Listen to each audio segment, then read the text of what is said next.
오늘은 호세아서 7장부터 9장까지 말씀을 함께 나누겠습니다.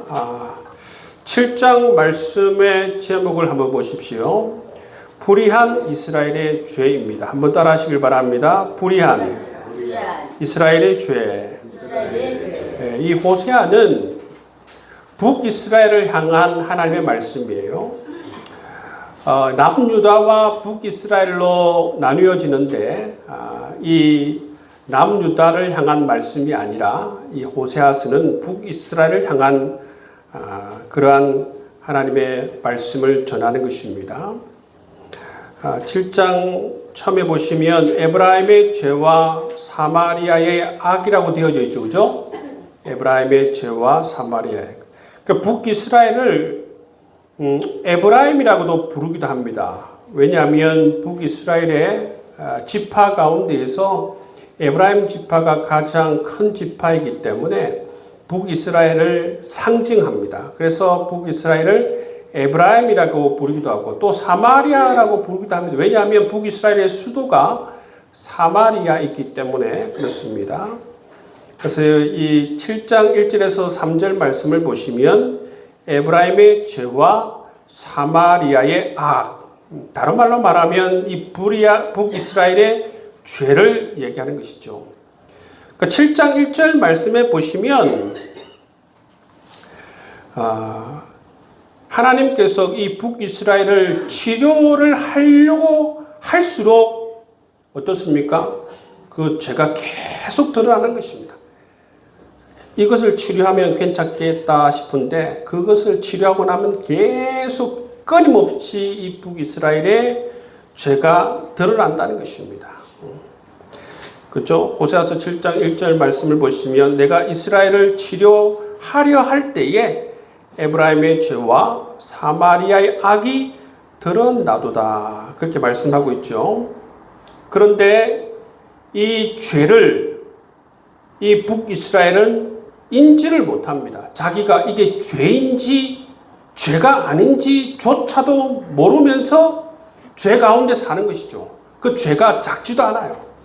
엄청난 죄 가운데 사는 것입니다.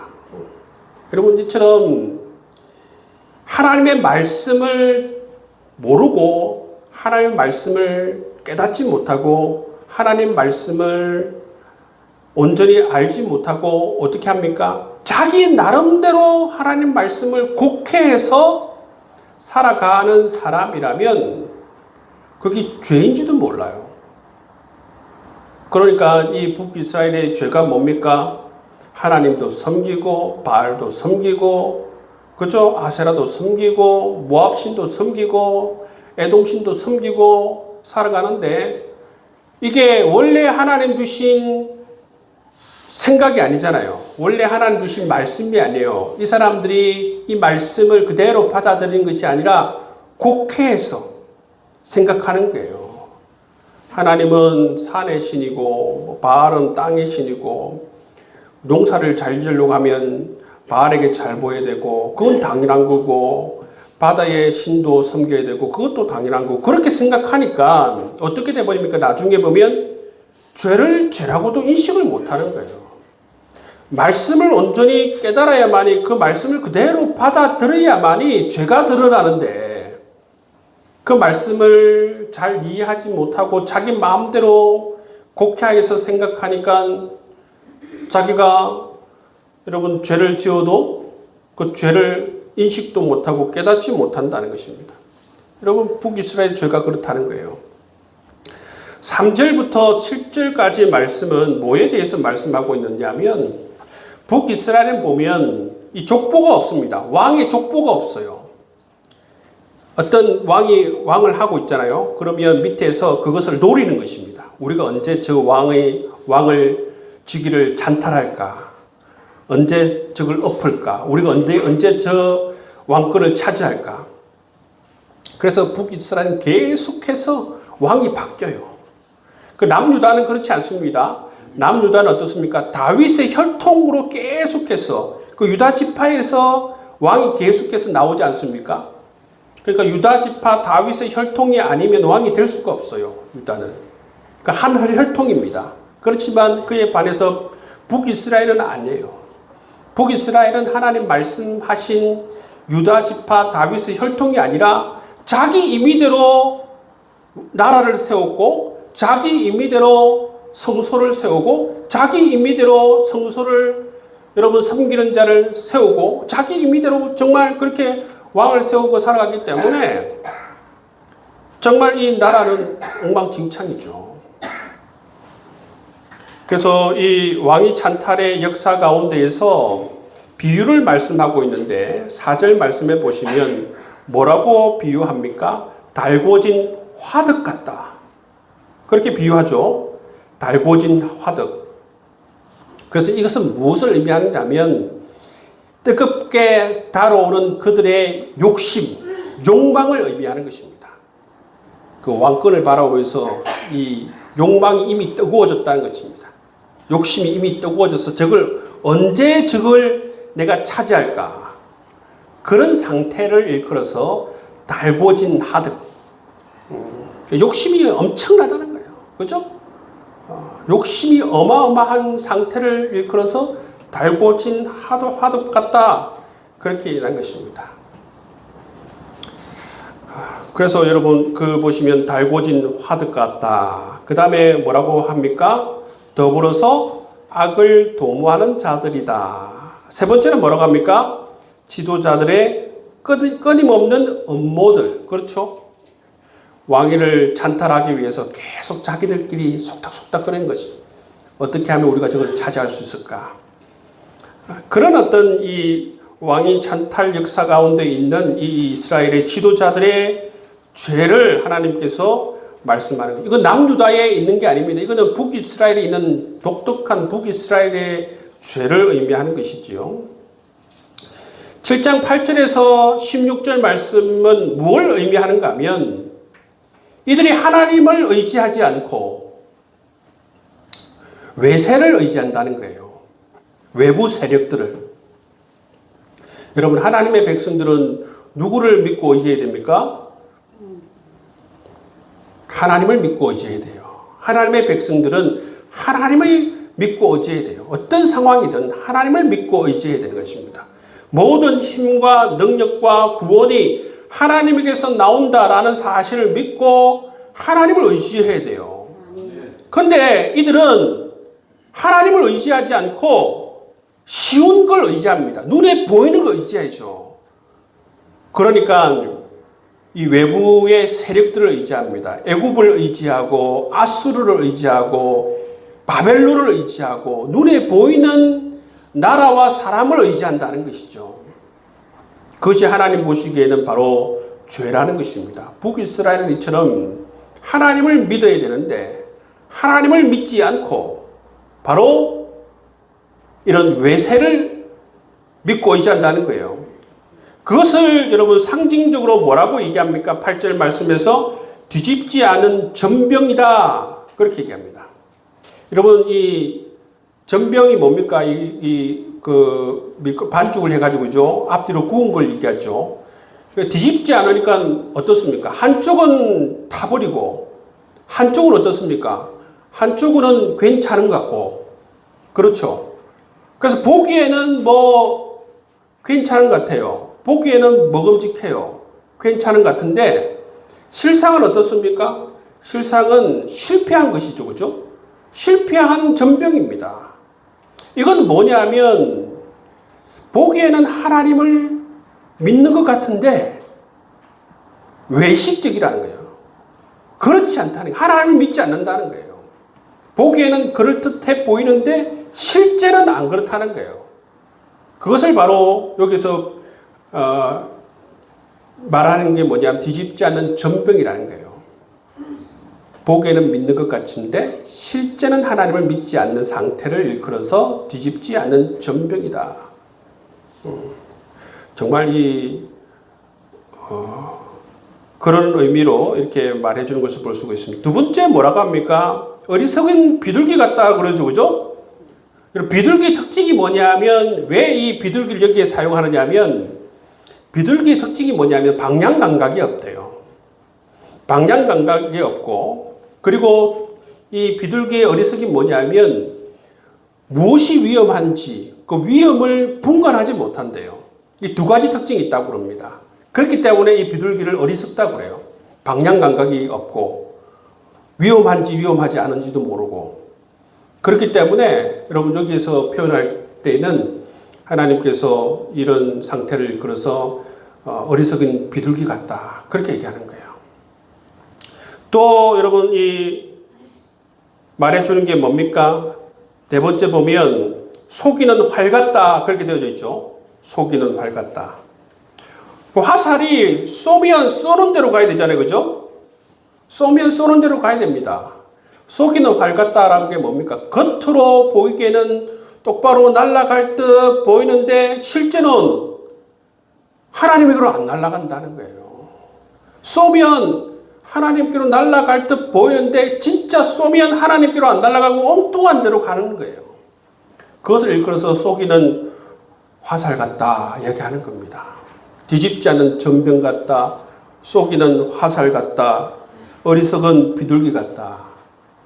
여러분 이 상태가 그 당시 이 북이스라엘의 상태였고 북이스라엘의 죄였다라고 얘기합니다.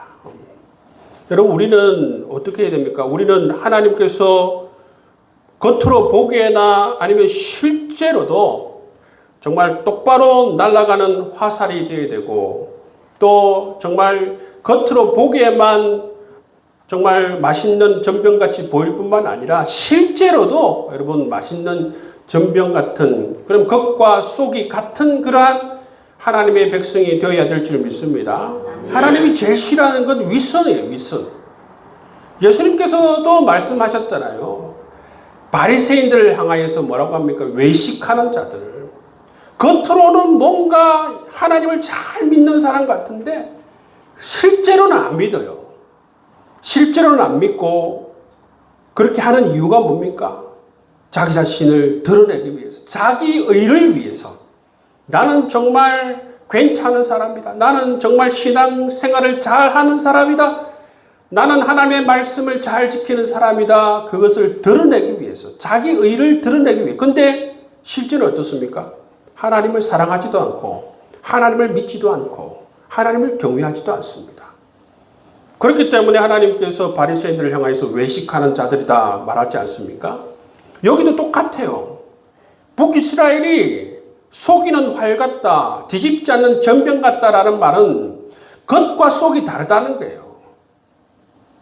실제와 여러분 그러한 자기 자들의 삶이 다르다는 거예요.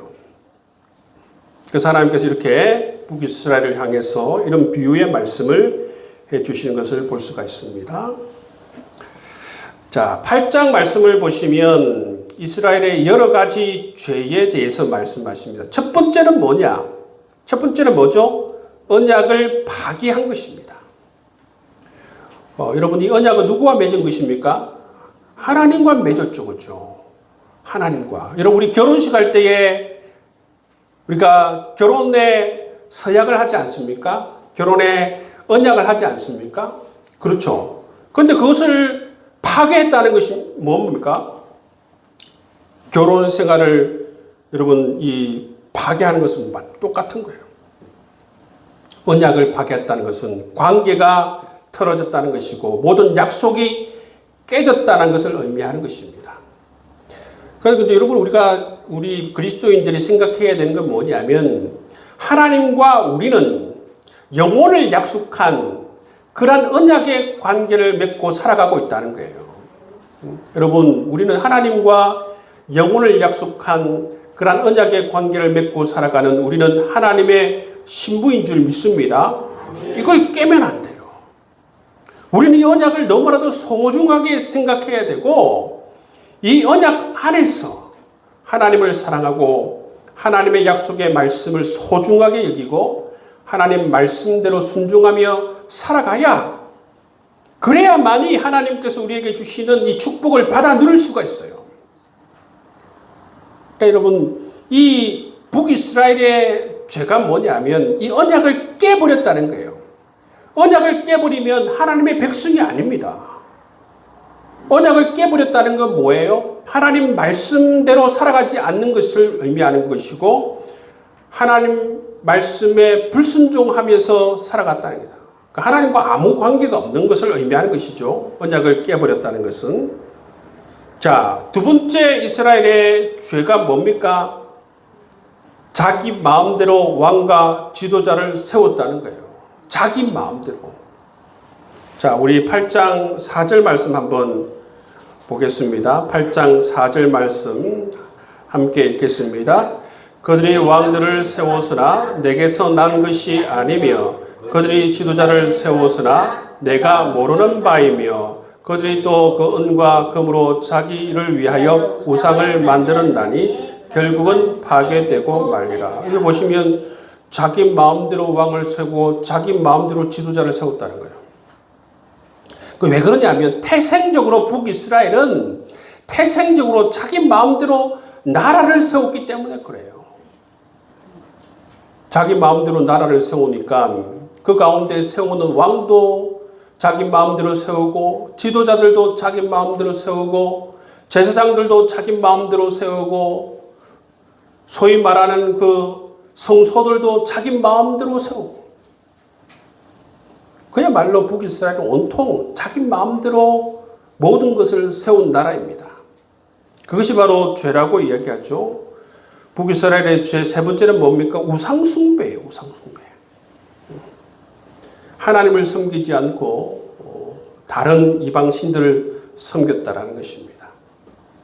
이런 죄들 때문에 죄는 반드시 하나님께서 물으세요, 여러분. 그 하나님, 여러분 반드시 우리가 알아야 되는 건 뭐냐면 죄를 지으면 죄의 대가는 반드시 치러야 된다는 거예요. 지금도 마찬가지입니다. 우리가 만약에 불순종하고 죄를 지으면 하나님께서 죄를 그냥 없이 하지 않습니다. 반드시 죄의 대가를 치러야 돼요. 자, 그러니까 이런 죄를 지으니까 어떻게 되는 것입니까? 8절에서 10절 말씀을 보시면 이방을 의지했잖아요. 그렇죠? 그렇기 때문에 그 죄로 말미암아 아수르로 포로가 되어서 끌려갑니다. 포로가 된다는 것이죠. 자기들은 하나님을 안 믿고 정말 이 다른 나라들을 힘 있는 애굽이나 힘 있는 바벨론을 좀 믿으면 그들이 도와줘서 이 아수르의 포로가 되지 않을 것이라고 그렇게 생각했는데 결국 그들이 오히려 자기들을 안 도와줘요. 도와줄 것 같이 해놓고 안 도와줘요. 그러니까 어떻게 됩니까? 결국 아수르의 포로로 잡혀간다는 거예요. 여러분, 하나님은 신실하지만 하나님은 도와준다 하시면 하나님께서는 도와주시는 분이시지만 세상은 어떻습니까? 세상은 도와준다 해놓고도 안 도와주는 게 세상이에요. 눈에 보이는 것을 믿으면 안 됩니다. 눈에 보이는 사람이나 눈에 보이는 것을 믿고 실망하거나 왜 사람이 저러냐, 여러분 그런 말을 할 필요가 없어요. 원래 사람이 그래요. 근데 여러분 우리가 하나님을 믿어야죠. 그렇죠? 하나님을 믿어야만이 하나님께서 역사해 주셔서 사람도 붙여주시고 여러분 길도 열어주시고 그래야 문제가 해결되는 것이지. 하나님을 믿지 않고 하나님을 제껴놓고 내가 직접 사람을 알아보고 사람을 믿고 그러면 여러분 사람에게 뒤통수를 막죠. 사람이 얼마나 사기를 잘 쳐요. 그죠? 가만히 세상을 보면 사기치는 사람이 엄청 많아요. 각양각색으로. 여러분 부동산 하는 사람들은 부동산을 통해서 사기를 치고 자동차 하시는 분들은 자동차를 통해서 사기를 치시고 돈을 빌려주는 사람은 돈을 빌려주고 사기를 치고 여러분 이 세상의 모든 매개를 통해서 사기를 다 쳐요. 사람은 그렇더라고. 저도 뭐 20대 때는 세상이 이런 줄 몰랐어요. 근데 가만히 세상을 알고 보니까 온 세상이 사기치는 사람들이야. 온 세상이 사기를 쳐서 자기 돈으로 만들려고 하는 사람들이 바글바글하다는 사실을 알게 돼요. 세상이 그렇더라고요. 저보다 많이 사신 우리 권사님들, 또 집사님, 권사님, 장로님은 얼마나 더 많이 보셨겠어요. 그렇죠? 진짜 세상은 그렇더라고. 제가 정말 이 청년 때는 세상이 안 그런 줄 알았어요. 세상에 참 좋은 사람들만 있는 줄 알았는데 아니더라고. 여러분, 그래서 우리는 하나님을 믿어야 돼요. 하나님께서 나를 믿으라, 내가 너를 구원해 주리라 하면 그 말씀을 믿고 우리는 하나님만 믿을 수 있기를 바랍니다. 아멘. 그게 어떻게 보면 세상 사람들이 보기에는 어리석게 보일 수 있어요. 먼 눈에 보이지 않는 사람, 눈에 보이지 않는 분 또는 될 것 같지도 않은 그러한 것을 믿고 의지하냐. 쉽게 그냥 사람을 믿고 쉽게 그냥 하지 왜 그러냐. 근데 그 하나님을 다 보세요. 하나님이 우리의 믿는 사람들의 마음의 중심을 보신다는 거예요. 여러분, 어떤 상황 가운데서도 하나님을 믿을 수 있기를 주의 이름으로 축복합니다. 네. 또 하나님의 말씀을 떠나서 자기 방식대로 산 결과, 자, 어떻게 말씀하십니까? 아까는 아수르로 끌려가고, 자, 13절 말씀해 보시면 그들은 애굽으로 다시 가리라 말씀하시죠.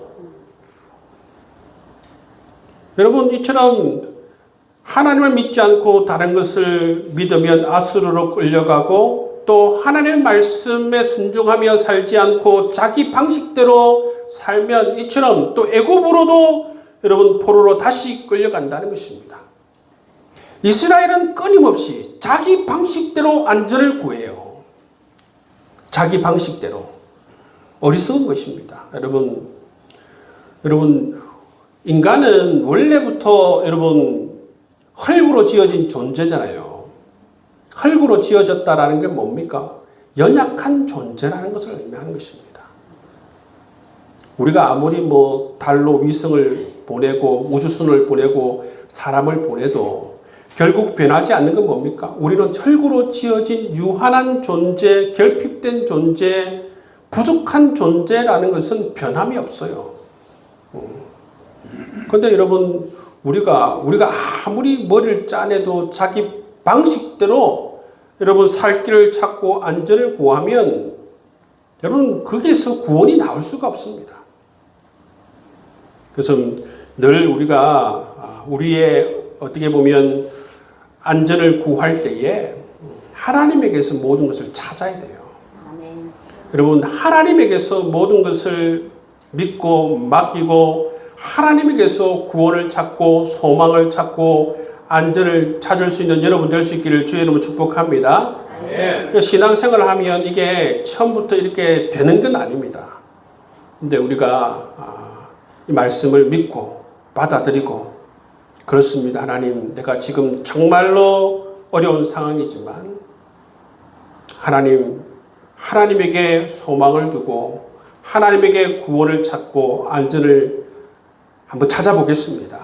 여러분, 그렇게 경건의 훈련을 하고 믿음의 선한 싸움을 싸워 나갈 때에 우리가 이제 그것이 점점 우리가 훈련을 받아서 그 다음에 갈 수 있는 게 이처럼 모든 구원의 근거, 안전의 근거, 가장 먼저 하나님을 찾을 수 있는 그런 하나님의 사람들이 될 수 있으리라 믿습니다. 네. 여러분, 우리가 자꾸 이 연설을 보는 이유가 뭐냐면 이들의 실패담이에요. 실패담. 이렇게 하면 실패한다. 이렇게 하면 망한다는 것을 우리가 보지 않습니까? 그걸 통해서 무엇을 깨닫습니까? 이렇게 안 망하는 길, 잘 되는 길, 실패하지 않는 길, 올바른 길, 그것들 하나님께서 말씀해 주시잖아요. 그렇기 때문에 이것을 우리가 귀를 잘 기울여야 돼요. 어떻게 하면 안 망하는 길인가? 어떻게 하면 실패하지 않는 길인가? 어떻게 하는 것이 하나님께서 원하는 길인가? 오늘 말씀 가운데에서 잘 우리가 이 말씀을 새길 수 있기를 바랍니다. 어떤 상황 가운데서도 눈에 보이는 것을 의지하는 것이 아니라 하나님을 나는 믿겠다. 어떤 상황 가운데서도 내가 원하는 방식대로 뭔가를 찾는 것이 아니라 하나님께 기도하며 우리가 원하는 방식을 찾겠다.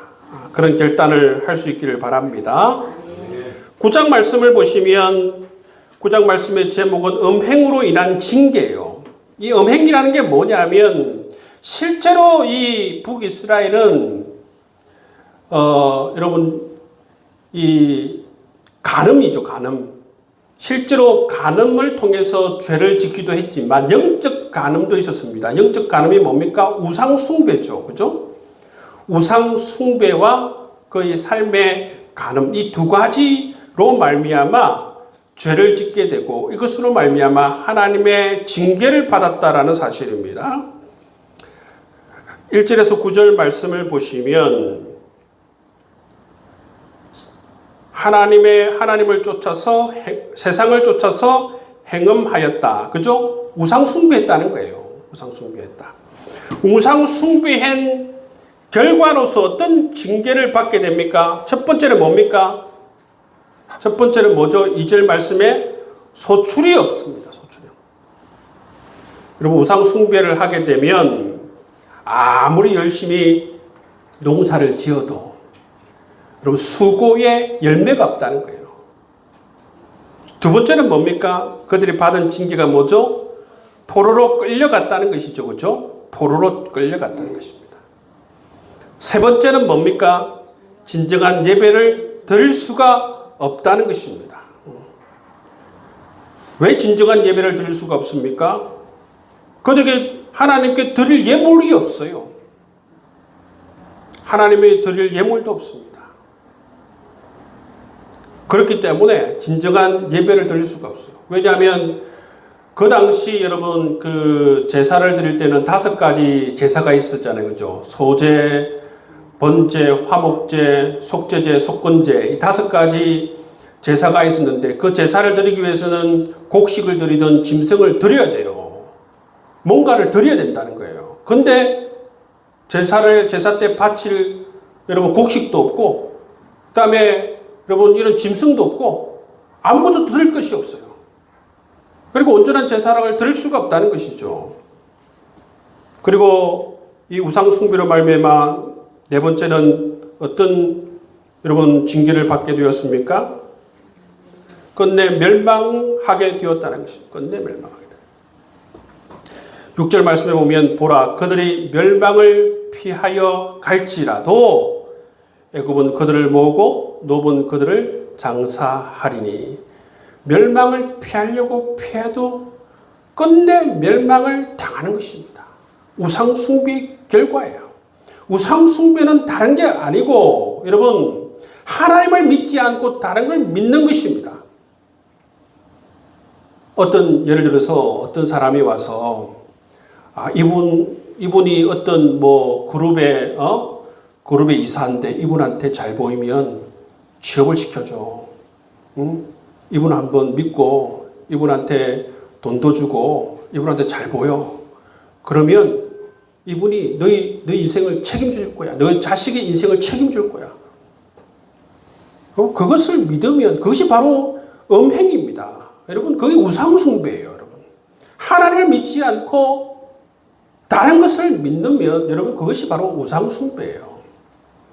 어떻게 해야 되느냐면 하나님께 우리의 삶에 대해서 간청해야 되죠. 하나님 우리 자녀가 정말 좋은데 취업되길 원합니다. 지육되길 원합니다. 그렇게 하나님께 간청하고 하나님께서 길을 열어달라고 그렇게 기도하는 것입니다.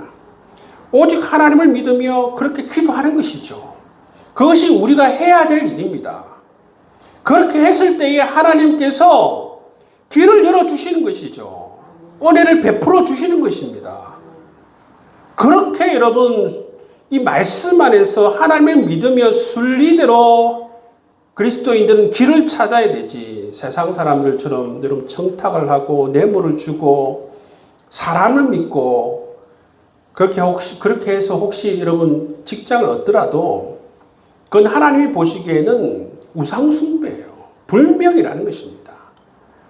여러분, 하나님의 백성들은 꼭 하나님을 믿고 살아가야 하는 것입니다. 하나님을 믿고 살아갈 수 있기를 주의 이름으로 축복합니다. 네. 9장 7절 8절 말씀을 보시면 하나님의 말씀을 무시하는 선지자들, 기브아 시대처럼 타락한 선지자. 그리고 사사시대 보면 20장에 보시면 기브아 시대가 나오죠. 그죠? 그게 보면 뭐 음행한 그 여인을 뭐 12조각을 내가지고 뭐 보내고 그러잖아요. 그죠? 그런 것처럼 가장 여러분 타락한 시대를 일컬어서 기브아 시대라고 얘기합니다. 그래서 가장 타락한 기브아 시대처럼 여러분 이 선지자들이 타락했다는 거예요. 선지자가 뭐 하는 사람이에요? 선지자가 하나님의 말씀을 하나님께서 주시면 그 말씀을 그대로 전달하는 사람이 선지자가 하는 얘기예요. 여러분, 우리가 제가 조금 설명을 드리면 예언이라고 하잖아요. 예언. 이 예언은 예언자라고 하잖아요. 그죠? 예언자, 선지자가 있는데 예언자와 선지자 이 두 가지 용어 가운데에서 더 올바른 용어는 뭐냐면 예언자예요. 예언자. 그게 더 성경적인 말이에요. 그렇지만 우리가 선지자를 쓰는 건 뭐냐면 원래부터 우리가 좀 사용했기 때문에 그냥 다들 사용하고 있기 때문에 선지자라고 쓰는데 예언자가 더 맞는 표현이에요. 이 예언이라는 게 어떤 표현이냐면 맡을 예에다가 말씀언이에요. 말씀을 맡았다는 거예요. 누구의 말씀을 맡았다는 거예요? 하나님의 말씀을 맡았다는 거예요. 예언자는 어떤 사람이냐? 하나님의 말씀을 맡은 자예요. 하나님의 말씀을 맡은 이 예언자가 해야 될 일은 뭐냐면 이 예언의 말씀을 그대로 전달하는 게 바로 이 예언자가 해야 될 일입니다. 근데 여러분 타락했다는 건 말은 어떤 의미일까요? 타락했다는 것은 하나님의 말씀 그대로 전하지 않아요. 하나님의 말씀을 그대로 전하지 않고 자기 이익을 위해서 그것을 곡해하기도 하고 왜곡하기도 하고 자기의 이익이 되는 대로 그 말씀을 사용한다는 거예요. 기브아 시대처럼 타락했다는 것은 그게 극에 달았다는 것이죠. 하나님의 말씀을 무시하는 것입니다. 하나님께서 말씀을 주셔도 선지자부터 여러분 이 말씀을 무시하는데 백성들은 하나님의 말씀을 들을 수도 없어요. 백성들은 하나님 이 선지자를 통해서 말씀이 전해지는데, 그렇죠? 근데 뭐 애초 이 통로 자체가 하나님 말씀을 전하지 않기 때문에 백성들은 하나님 말씀을 알 수도 없어요. 깨달을 수도 없고. 그렇기 때문에 이 선지자가 타락하게 되면 백성들은 반드시 타락하게 되어져 있어요. 그렇지 않습니까? 오늘날 여러분 한국 교회 강단도 마찬가지입니다. 목사가 타락하면 올바른 말씀을 들을 수가 없어요. 목사가 타락하면 성도들도 잘못된 가르침을 받고 잘못된 가르침 속에서 여러분 교회도 성도들도 여러분 영적으로 다른 방향으로 가게 되고 여러분 진리의 길을 떠나게 되는 것이죠. 왜 그런 현상이 생깁니까? 하나님 말씀 그대로 전해야 하는데 왜 그런 현상이 생겨요?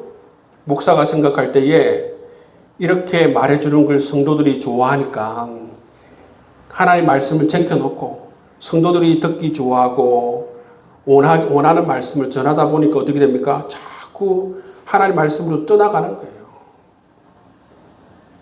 그렇잖아요.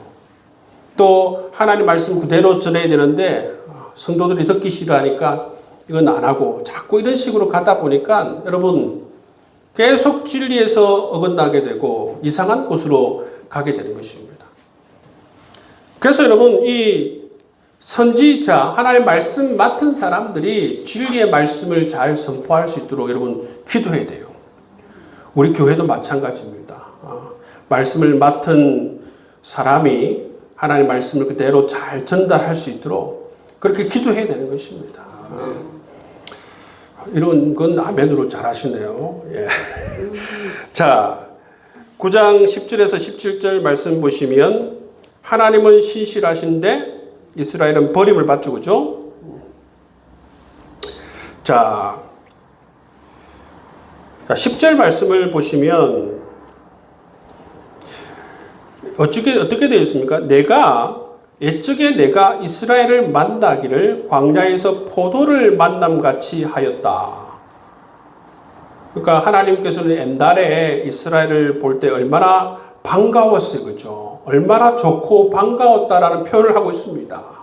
광야에서 포도를 만남 같다. 여러분, 광야에서 포도를 잘 만날 수 있습니까? 여러분, 광야에서 포도를 만나기 힘들어요. 오아시스를 만나는 것보다 더 힘들어요. 광야에서 포도를 만난다는 것은. 얼마나 여러분 갈증이 있고 배가 고픈데 이 광야에서 포도를 만났을 때에 와, 그 감격은 어떻겠어요? 정말 살았다.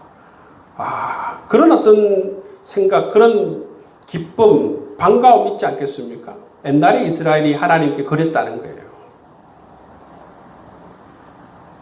그런데 어떻게 됐다는 것입니까? 그들이 바알볼에게 가서 부끄러운 우상에게 몸을 드림으로 저희가 사랑하는 우상같이 가증하여졌다. 그렇게 좋고 반가웠던 이스라엘이 이제는 어떻게 됐습니까? 가증스럽다는 거예요. 가증스럽다. 하나님께 가증스럽게 되어버렸다는 것입니다. 그렇게 여러분 좋고 반갑고 그렇게 사랑스럽고 하던 이스라엘이 우상 숭배함으로 말미암아 하나님의 말씀을 떠남으로 말미암아 가증스럽게 되었다. 그렇게 해서 하나님께 버림을 받게 되는 것입니다. 그래서 여러분 이런 우상 숭배함으로 말미암아 11절 말씀을 보시면 모든 생산이 멈춘 것이죠. 임신하여서 이 태아를 낳지 못하는 것입니다. 태어나도 어떻게 됩니까? 13절, 14절 말씀에 보면 자녀들이 죽임을 당하게 되죠. 그렇죠? 자녀들이 죽임을 당하게 됩니다. 15절, 16절 말씀에 보시면 하나님의 사랑을 받지 못하고 열매를 맺지 못하게 된다는 것이죠. 열매를 맺지 못하게 됩니다.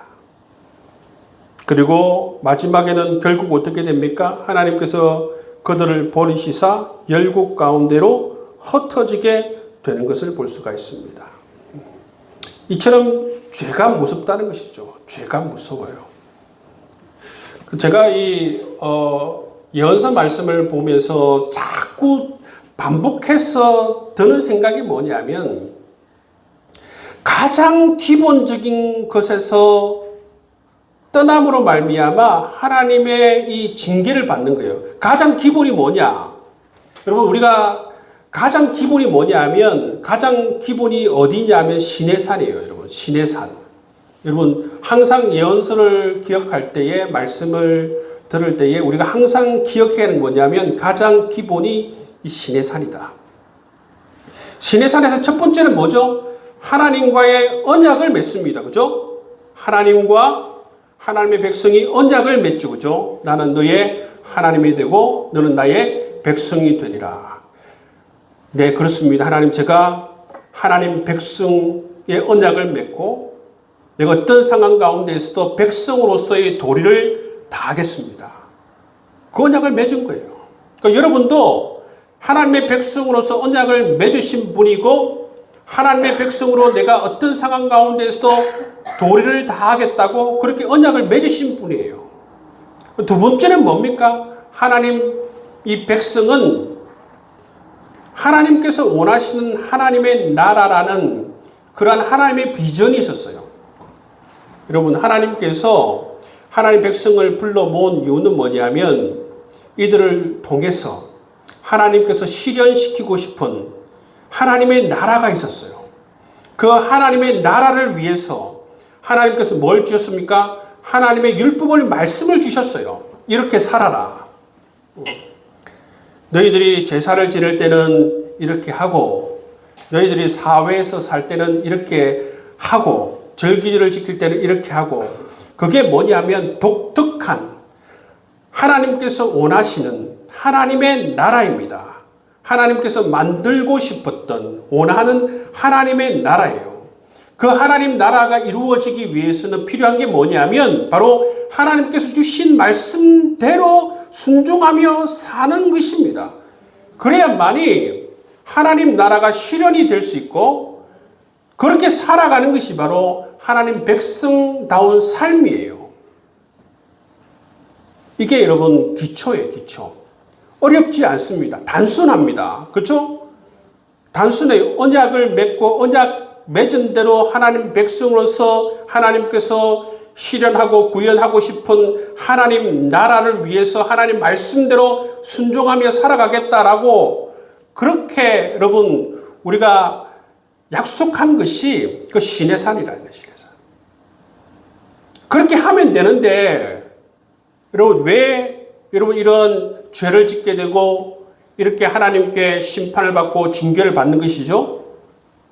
그 말씀에서 떠나니까 하나님 백성답게 살아간다고 해놓고 하나님 백성답게 안 살고 하나님 말씀에 순종하여서 이 땅에 하나님 나라를 구현하고 하나님 백성답게 살아간다고 해놓고 그 말씀대로 안 살고 자꾸 다른 신을 숨기고 그죠?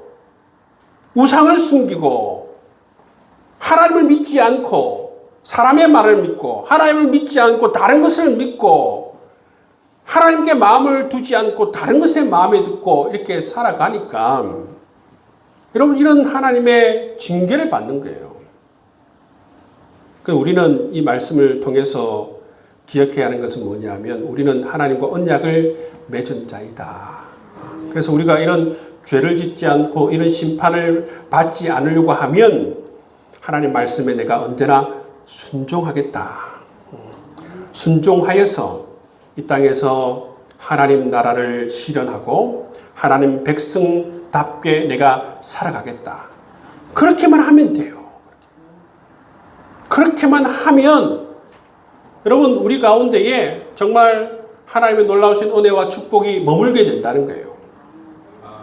그런데 말씀을 떠나버리면 하나님을 믿지 않고 자꾸 다른 게 믿으면 어떻게 되느냐 하면 이런 징계를 받는 것입니다. 이것을 다른 말로 말하면 사람은 하나님을 믿기보다 눈에 보이는 사람과 눈에 보이는 것을 믿기 쉽고 눈에 보이는 것에 현혹되어지기 쉬운 존재라는 것, 하나님의 말씀을 떠나기 쉬운 존재라는 것, 그것이 바로 인간이라는 것입니다. 여러분 우리가 이 이사야서부터 말라기까지 대예언서와 소예언서, 이 예언서가 이렇게 방대하고 긴 이유가 뭡니까? 말씀대로 안 살아가서 이렇게 깁니다. 제가 새벽에 이 모든 말씀들을 지금 한 바퀴 돌고 이제 두 바퀴째 가는데 이 말씀을 보면서 이 말씀이 이렇게 길 필요가 없는데 왜 이렇게 말씀이 길까? 그죠? 말씀이 이렇게 길 필요가 없어요. 말씀대로 살아가면 길 필요가 없어. 근데 여러분 이 이사야서부터 말라기까지 보면 사람이 주구장창 하나님 말씀에 불순종해요. 하나님을 믿지 않아요. 그게 인간이에요, 인간. 그래서 여러분 우리가 뭐 별다른 존재가 아닙니다. 우리가 정말 하나님을 믿지 우리 가운데 욕심이 들어오고 우리가 정말 인간적인 생각이 작동하기 하면 이 어리석은 남유다와 어리석은 북이스라엘처럼 우리가 다를 바가 없습니다. 그래서 우리 생각을 지키는 게 중요하죠. 그래서 여러분 우상 숭배하지 않고 하나님 말씀 안에 거하고 오직 하나님만 믿고 내가 살아가겠다. 그런 결단을 할 수 있기를 주의 이름으로 축복합니다. 아멘. 그래야 하나님의 징계를 받지 않아요. 그리스도 안에 거하고 말씀 안에 거하고 여러분 사도 바울의 서신을 읽어보면 그리스도 안에서 그런 표현이 나오죠. 그죠? 그게 얼마나 축복된 삶인 줄 모릅니다. 그리고 그리스도 안에 살아갈 수 있는 여러분 될 수 있기를 주의 이름으로 축복합니다.